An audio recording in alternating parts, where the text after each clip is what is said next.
This is the OPTI 380A diffraction lab by Ryan Jones and Corey Casper. For this first experiment, we considered various diffractive apertures. As you can see at that aperture, there's essentially another intermediate point source being created, and that will yield different diffraction patterns depending on the symmetry of the aperture.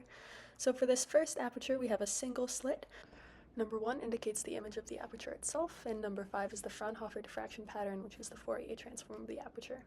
Those intermediate numbers there show the Fresnel diffraction in the near field. And since our single slit images were a little fuzzy, here's another more distinct example of the image aperture for a double slit, the Fresnel diffraction as we moved through the near field, and then the Fraunhofer diffraction pattern. Here we have another double slit aperture and its transform followed by 2 more, and we're increasing the width between those slits, and as you can see, the fringe spacing of the diffraction pattern decreases. We also have a triangle aperture, which yields this symmetric star-like pattern, and a square aperture, which has distinct vertical and horizontal fringes in that Fourier transform. Finally, through the circular aperture, we get the radially symmetric airy disk Fraunhofer diffraction pattern, which actually looks like this when we aren't saturating the detector. We fit the data from our airy disk diffraction pattern to 2 different types of functions. The first is this sync function here. You can see the data is a fairly good match.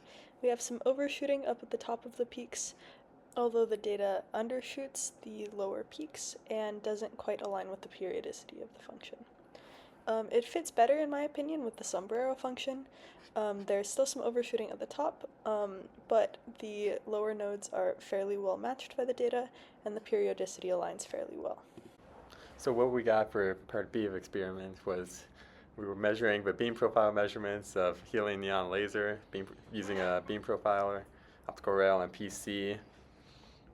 So we used the following equation for beam width based off the position on the axis. We squared this equation to make it fit the form of a quadratic equation. From these coefficients, we could find beam waist, the ray relay range, and the axis position where beam waist lies. And then we could also find the angle of divergence and the numerical aperture of a laser. So we have equation for the divergence of a beam right here, WZ. We also found our outputs for each graph and list them here. Found our beam waist diameter to be 728.87 micrometers, beam divergence angle to be 0.2764 radians, our numerical aperture to be 0.2728. As you can see on our graphs, we squared it and we were able to find a quadratic line of best fit. Diffraction is important because it limits the resolutions in different systems.